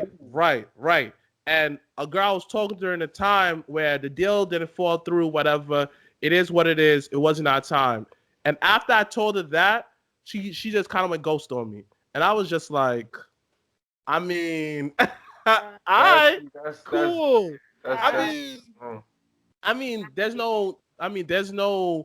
there's no love lost, but it taught me that, yo, I see why rappers, entertainers really have a small group of people, You and got they to. stick with the people from throughout the years. That it's hard to find genuine people that want you to win and who will clap for you in your smallest moment, your humblest moment. Like us talking, Mhm. man, years later when we make it, we're gonna talk about it on a Oh larger yeah, most I scale. like definitely. when Like, you say when and not Yeah, if, you yeah. know. I yeah, like the fact that because you say when, because not if. because I know it's gonna happen. Like, this is crazy, but I'm gonna be on a Breakfast Club. I'm gonna be on a Breakfast Club talking about my show. I don't know when, but I'm putting it on the atmosphere because that's One something I day. want to do. And with the whole network, with the whole Mhm. parties, is I'll go for the parties and shout out to my brother. Like, here's some behind the scenes stuff. Like, my brother was the first person in New York to start wrestling parties, but nobody would give him credit for that. And he said that I want to create a place, a safe haven for people to come and just talk wrestling. And he had created that atmosphere. And me and Janelle hopping on board to expand that, it was dope. And I'll be real with you, talking to y'all, it really inspired me to go hard and get more guests for my show because Of course. for a couple of weeks, I haven't been doing no Mr. Black show. You notice no Mr. Black show Mhm. because I was just like, I'm sick and tired of people cancel on me. I'm sick and tired of people like Man, Yeah, mind I you, that's remember, annoying we too. worked for radio stations, yeah, so it's we know annoying. how Yeah, that is. we know how And that you is. know what? People Exactly. like don't take that as any knock on you. People are blocking their own blessings when they do Mhm. that. You know, that's why it's hard to root for some people because some people just don't. They're a lot of talk, and then when it comes time to actually prove it, you know, they fall through. But don't take that as no knock Yeah. on you. They're blocking I their own did. blessings. I did because it hurt because a couple of dudes, I especially know, like I know it it does. hurts. Like was one dude. I'm not gonna say his name because I'm still a fan of his work. I hit him up on the group chat. I hit him up. I said, "Yo," he replied. Da da da da. And then he was just like, "I'll let you know." The week later, I'm looking like, "Yo, what's up? What's up?" He left me on red. I was just like, a couple of people Bruh. just kept on doing that and consecutively. Of course, shout out to everybody that who actually came out and who's on my And you're show. doing this online. Like it's not like you have to go and leave your house. Bruh. Well, It's we're like, doing this bro, on my Upset couch me. right it's now. like yeah, we have the comfort of being in our house. Like bro, you don't gotta go nowhere. You ain't gotta pay for no bus. You ain't gotta pay. You don't You have ain't to gotta drive. You drive don't no have to gas, get no nothing. dressed. All you gotta do is pick a nice spot, pull up, and That's just what I talk. said, That's And people. it. at the end of the day, it's more like it helps you out. Hmm. You know, it's really like it really helps the person because you giving that person now has like some form of status or some like you getting recognized, but Something. like something like it's giving you're Something. getting something out of it. Hmm. You Thank know. you. And like I'm looking like, yo, I just want to do it because yeah, I think yeah, cool. I mean, after a while, it's just like I got like it like a lot of people don't know this. I go through like you know this, you follow me, Jay, on social media. Like Yeah. I go through No, we depression. spoke. We Right, spoke.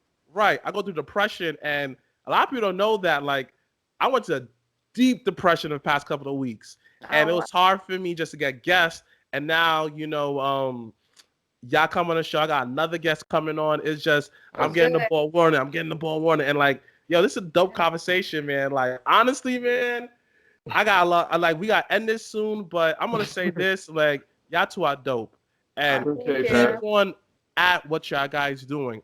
It's gonna Thank pay off. Like, y'all doing it the right way. You're not buying followers. You're not buying likes. Y'all doing the right, legit way. And you have your core fans. Your core fans are the ones that are gonna bring it to the top. Your core fans will become your main fans, and eventually, some of your Hmm. core fans that live outside the state, you're gonna meet them. And Hmm. yo, you. Jay and Stable, y'all beautiful couple. Y'all Thank definition of you. black love and young love. Yo, keep on growing and like don't let any outside interference interfere y'all because y'all positivity. Y'all motivate me just to go harder. Like, yo, I Oh, appreciate this, man. And before I let you guys go, man, one more question I want to ask. How did the fans react to Stable being on the show? Did they was against it? Did it kind of took them a while to warm up to they it? Like walk me they through. loved it. They loved it. Especially, yeah, they did. Especially the challenge videos. The challenge videos that we did, a lot of people like those. We did the baby food one. We did the Would You Rather video. I remember that. I remember that. Yeah, the Would You Rather video. Did we do another video after that? I feel like we did. We did the cereal. Yeah, we did the food wars. We did the cereal one. So a lot of people. Remember that. I think it was different. I think we get different feedback from different sources. Because on Facebook, because you have different relationships. On Facebook, it's a lot of friends and family. So a lot of people was really supportive of us on there, really receptive to us when we people talk to us in public. Like his family would tell me like, yeah, I love the videos you guys do. On Instagram, we have a lot of some mutual friends and followers, and they're getting used to seeing us together on his page and on my page. So they're really supportive and receptive. The YouTube, I feel like the YouTube people are still getting used to me, because they're, like I said, the people on YouTube who only follow him on YouTube only see his food reviews and only see his snack reviews. And every time he would have people on, it would be like just a guest appearance, like maybe somebody do one or somebody do like it'll be a different person every time. So for me coming in like maybe 1, 2, 3 times, I feel like the people on YouTube are now looking at it like, so it's gonna be like a regular thing, like what's going on. And that's why, going back earlier to what I said, I wanted to ease it. I didn't want to just jump in and now we dominate all the videos. Like I wanted him to still have his fans, him to give his people what they want, and then to have me just to be like the seasoning on top. Like, just a little flavor on top right now. And then, but we got more stuff that we're thinking about doing. Like we're thinking about doing cooking videos together, more vlog videos. Definitely doing some more challenge videos. Whenever we find the challenge videos, we gonna do those. We got some content. We got some content in mind that we gonna do. Yeah. I can't wait to do it. I can't wait to film it. I can't wait to put it together, because I have fun editing these videos. Yeah. Like I have fun like really like editing, putting these stuff together, and like try to tell a story with the vlogs that we do. Well, the videos that we do in general. Like I like to tell stories with my editing. So like I have fun. When we did that first vlog that we did, I loved the story that we was that we was telling in there. And just hopefully people, where I think what we want to get to is a point where people are telling us what they like to see. So that, because at the end of the day, like we enjoy making these videos and we want people to enjoy watching them. And I think that is how you grow, is when you genuinely want to help your audience, and you're genuinely trying to give your audience something. I got one suggestion. Please make a video of her going to her first wrestling event. Oh yes. Please make that. Also like, because I don't know if I kicked this idea to him once about us, like of him showing me some wrestling, me like doing reaction to some of the wrestling stuff I think that's like perfect. watching, We could do some reaction. But I know like when it comes to wrestling, I know like he doesn't like making wrestling like a chore. Like he really likes enjoying it. So I know sometime when he made videos, it was like a chore.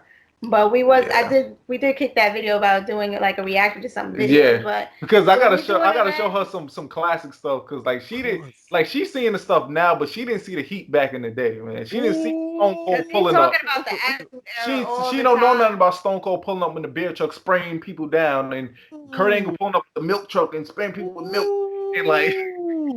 Or the first time that HBK came back and fought Triple H in that match, like those emotions. Oh. Undertaker throwing Mankind off the Hell in a Cell. She's like, she didn't see that. Ooh, like, man. That's a lot. The second video, please. Bro, we definitely have to do that event. Wrestling one. Yo, second one, you should do a video of you watching her DJing. Like your experience watching your girl DJing, like some of your thoughts on there and stuff like that. Like I think that would be cool, because it brings your world and her world, and y'all should definitely do other videos of like. That is a great.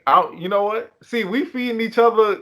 Yeah, that's a really see, I like that. I like that. Yeah, because I just thought about it. Like y'all come from two different worlds, but it's both entertainment. And like one thing I noticed that a lot of publics don't do is there's always, we do stuff together. But what about when it comes to relationships, is two people who have different experiences come together to make one world together, but they still have their worlds outside. So let's say you into scuba diving. She never been scuba diving. First time taking my girl to scuba diving. Or let's say she's into ice skating. Oh, she teaching me how to ice skate. Yo, I'm telling you. That's a great idea. That's That is really a great good. Thank you idea. so I much like for that. that. Hey, Yeah. I should cut this part off, but F it. It's for everybody's having universe. At least I gave it to y'all. I think that would be a Yeah.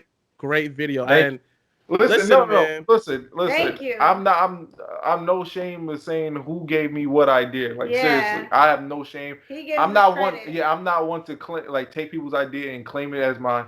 Like if you give me an idea, like regardless of whoever gives me an idea, I'm Yeah. say like, I yo, think that's a listen, I great got this idea. idea from so. They tell me to do this, and I think like, that's a great idea. yeah, I like it. Appreciate it, Yeah, man. So, man, it's a great interview, man. Where can definitely. it find y'all to? Uh, you know, Please, all y'all, okay. everything, man. Where So can y'all I'm gonna find go. y'all? Well, I'll start off. IG. IG is Wildcat J Troy, WILDKAT JAYTROY. It was weird saying that slow. I used to say it faster. I used to say it fast on purpose just to throw people off. And then the YouTube, of course, you could just type in J Troy, JAYTROY, and the Munch Time review should come up. Mm-hmm. And then like my channel is J Troy, yeah. So Yeah. JAYTROY, and Facebook is J Troy, JAYTROY. Yeah. And IG is DJ Sable, DJ SABLE. You know, like I said, my name. And our TikTok is our name together, Jable, which is J. That's hard. That's hard. Jable. I think That's it's like a wrestling name. JYBLE 919. Yeah. Yeah. Jable 919. Yeah. So. All right, man. Thanks for being. Yatu was a great guest. Thank you. For having It was a us. blast, man. No problem, man. To everyone else who's watching, man, all their links would definitely be in the description down below.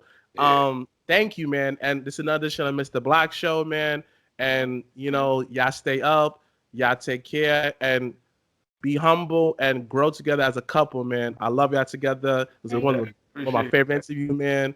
And to my fans out there, man, y'all stay up, man. And God bless, man. And this is the Mrblacc Show, man. Peace out, y'all. Peace.